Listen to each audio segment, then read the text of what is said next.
Muy bien, pues vamos a estudiar la célula. Desde tiempos muy antiguos, el estudio de la célula ha preocupado a muchos científicos. Gracias al conocimiento y avance de la ciencia, se ha establecido que la unidad que forma a todos los seres vivos es la célula. Y son diversos los científicos que contribuyen al conocimiento y entendimiento de. En 1965, Robert Hooke utilizó por primera vez la palabra célula. Tiempo después, a principios del siglo XIX, Sheldon Schwann Virchow formula la teoría, la cual resume los tres postulados de la célula son el postulado anatómico, el postulado filosófico y el postulado de origen. Entiéndase como postulados, bases o elementos vitales para poder comprender un tema, ¿no? Todas las ciencias tienen sus postulados, la física, química, la matemática, o sus teoremas o teorías, que es así como surgen a través del método científico. Bien, el postulado anatómico dice que es algo bien importante y bien vital. Todos los seres formados por células, todos, sin excepción, todos los seres humanos estamos conformados por células. Fisiológico. En las células, como ya les había comentado en el anterior video, se llevan reacciones metabólicas. El metabolismo son reacciones químicas, que son dos tipos de reacciones químicas, anabolismo y catabolismo. Origen. Las nuevas células dan origen a través de un proceso llamado división celular, que hay dos tipos de división celular. Hay división celular formada por 4 fases: anafase, telofase, metafase y profase. Una forma de aprenderse estas 4 fases es un juego que dice: Ana, prometo telonearte. Anafase, profase, metafase y telofase. Cada uno de ellos tiene su importancia. Y la división celular por mitosis es la división celular mitótica. Bueno, como habíamos dicho, la citología es la rama de la biología que estudia la estructura y la función de las células. Una célula representa la unidad estructural y funcional de todo ser vivo. Ahora, tenemos tipos de células. Bueno, aquí está el descubrimiento. Se da en 1665. Gracias a un microscopio se pueden descubrir esas pequeñas celdas. Antonio von Leeuwenhoek es el creador del microscopio. Luego vienen los en 1831 Robert el núcleo en las células vegetales. Luego Johannes Purkinje denomina protoplasma a un líquido que llena la célula. Y Matthias Scheelen, Friedrich Schwann, las vegetales, los animales y los vegetales están formados por células. Bien. Entonces tenemos célula es la unidad fundamental de todo ser vivo. Todos los seres vivos estamos formados por células. Es la unidad funcional, ya que a través de la célula el organismo todos sus procesos para poder vivir. Es la unidad principal de reproducción. Célula procede de otra existente, que es lo que les explicaba, que llamamos división celular. Es la unidad fundamental, ya que contiene el material hereditario que pasa de células madres a las células hijas, ya sea por división celular mitótica o meiótica, o por mitosis, que esos dos temas es muy importante estudiarlos a fondo. He desarrollado todo el tema en este tipo de video tutoriales, tips, pequeños puntos que a tomar en cuenta para el estudio. Acuérdense que ahorita a distancia esto tiene que desarrollarse mediante una táctica mediante un método de estudio autodidacta. Tu mamá, tu papá, tu hermano, tu tío, tu novio, les vale, no les interesa. Si tú quieres entrar a la UNAM, al Poli, a la UAM, a la UAM, a la escuela de tu preferencia, a ellos les vale. Ellos ahorita están más espantados por preservar la vida, que no les dé el coronavirus, porque tienen que salir a comprar las cosas para la comida, porque tienen que salir a trabajar. Ellos no están pensando en eso.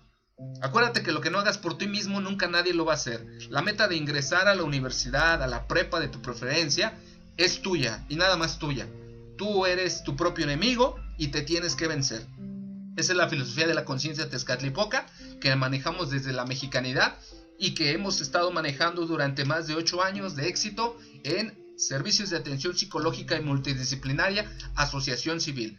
Gracias a esta filosofía o pedagogía tolteca que muy pronto voy a registrar en Facultad de Contaduría y Administración de la UNAM, hemos tenido éxito y hemos tenido gente que se nos ha quedado en la escuela de su preferencia.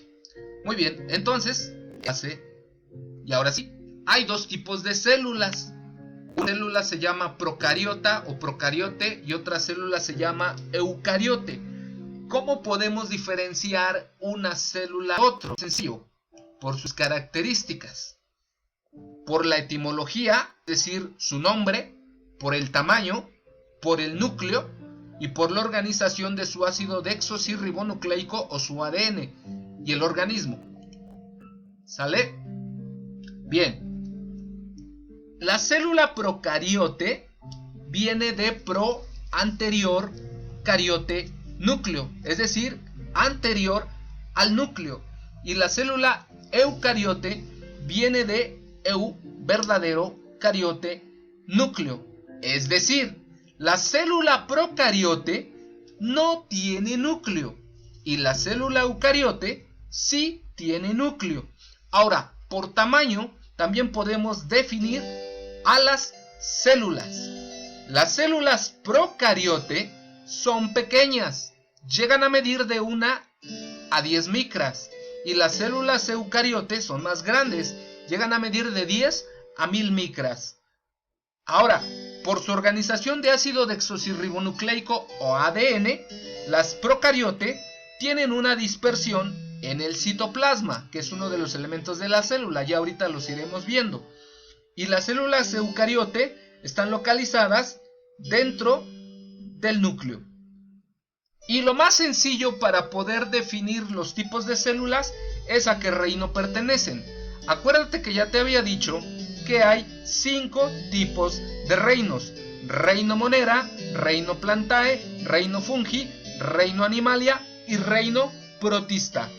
Las únicas células que pertenecen al reino, a las células de tipo procariote son la reino Monera. ¿Qué dijimos que era el reino Monera?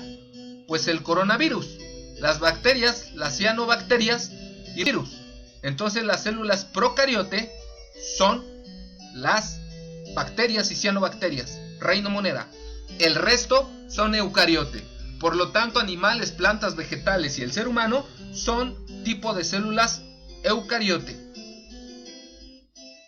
Bien, ahora vamos a ver que también las células tienen una pared celular, que es una pequeña envoltura rígida de un conjunto de polisacáridos, es decir, de diversos azúcares o diversos glucótidos, que es donde viene la palabra de la glucosa. Ya te había explicado que la glucosa se obtiene por el proceso de la fotosíntesis, y este ciclo de obtención de glucosa por medio de la fotosíntesis y un conjunto de reacciones químicas complejas se conoce como glucólisis. También tienen una membrana plasmática bajo la anterior. Esta permite la regulación y entrada y salida de sustancias. La membrana plasmática prácticamente es un elemento vital de tu organismo que te dice que entra y que sale, que entra y que no sale, que es nutritivo y que no es nutritivo, y lo desecha por la vía rectal el organismo humano. Hay una película por ahí que a mí me encanta que se llama Osmosis Jones, que me gustaría que vieras ahorita, porque explica de una manera muy importante cómo actúa un virus en tu cuerpo. Y entenderíamos y nos quedaría más claro esto del coronavirus, y por qué nos dicen que tenemos que lavarnos las manos, y por qué nos dicen que tenemos que tener la casa limpia, y por qué nos dicen que tenemos que echar desinfectante, y por qué nos dicen que tenemos que estar constantemente en un proceso de higiene continuo, ¿no? Bueno, esta película trata de una membrana plasmática que se da cuenta que un virus se aloja en el cuerpo y que quiere matarlo, y se da por ahí toda una dinámica muy importante. Creo que ya te la estoqué, pero bueno, tú checa esta película, se llama Osmosis Jones, es norteamericana, es de caricatura, está muy interesante, y tú viendo esta película puedes entender con una mejor simpleza, con una forma más dinámica, divertida, cómo es el proceso de la situación de la función de las benditas células que nos dan vida y que nos mantienen con nuestro metabolismo al 100. Luego están los ribosomas. Los ribosomas sirven para la fabricación de proteínas. Luego siguen los flagelos. Los flagelos son pequeñas prolongaciones que permiten desplazarse, tener movimiento a la célula. Y las fimbrias son estructuras que se cortan para poder fijarse. En el caso de la célula eucariote, sus principales elementos son la membrana plasmática, el núcleo, el centrosoma, el organelo celular y el citoplasma.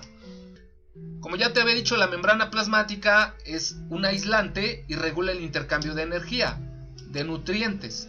El núcleo es el material genético vital de toda célula, rodea y envuelve a la célula. El citoplasma es un medio acuoso del interior de manera celular que tiene fibras con algo llamado citoesqueleto. El citoesqueleto es lo que le da estructura, lo que le da forma, lo que le permite mantenerse, y un conjunto de organelos. El centrosoma está cerca del núcleo y regula la división y el movimiento.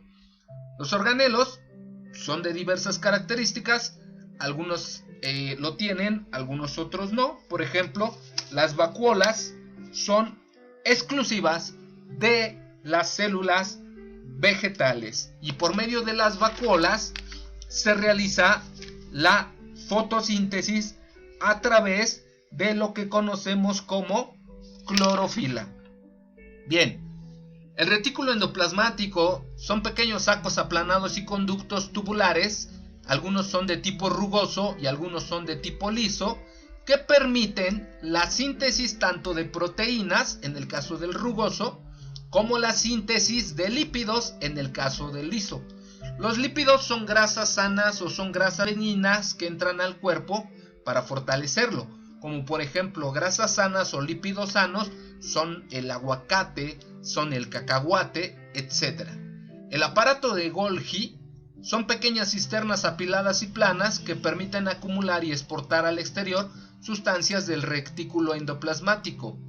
Los ribosomas tienen un ácido ribonucleico y tienen proteínas para su fabricación. Las mitocondrias tienen doble membrana y la función principal de las mitocondrias es que permiten la respiración de las células y que las células puedan obtener su energía. Los lisosomas son pequeñas vesículas que proceden del aparato de Golgi con pequeñas enzimas hidrolíticas. Las enzimas aquí son vitales también, ya que si uno tiene una buena carga de enzimas en el organismo, los procesos de cicatrización se van a acelerar. A esto se llama proceso de catalización, o los catalizadores son los que permiten que el cuerpo humano cicatrice rápidamente en caso de tener una herida, ¿no? En el caso del proceso de oxidación, el cuerpo se oxida cuando envejece, cuando las células envejecen. Cuando hablamos de antioxidantes, son sustancias o son nutrientes que permiten y evitan que el cuerpo envejezca de manera rápida. Por ejemplo, un antioxidante es la nuez, la almendra, el aguacate, la vitamina E, son antioxidantes. Permiten que el cuerpo no envejezca de manera tan rápida, ¿no? Si hacemos una analogía con una manzana, bueno, el proceso de maduración o pudrición de la manzana es el proceso de oxidación. ¿Y cómo lo podemos relacionar, transversalizar aquí en la bioquímica? Bueno, cuando se da un proceso de oxirreducción o oxidación, podemos hablar de que se pierden electrones, ¿no? Entonces, bueno, y por último, las vacuolas son vesículas que acumulan sustancias.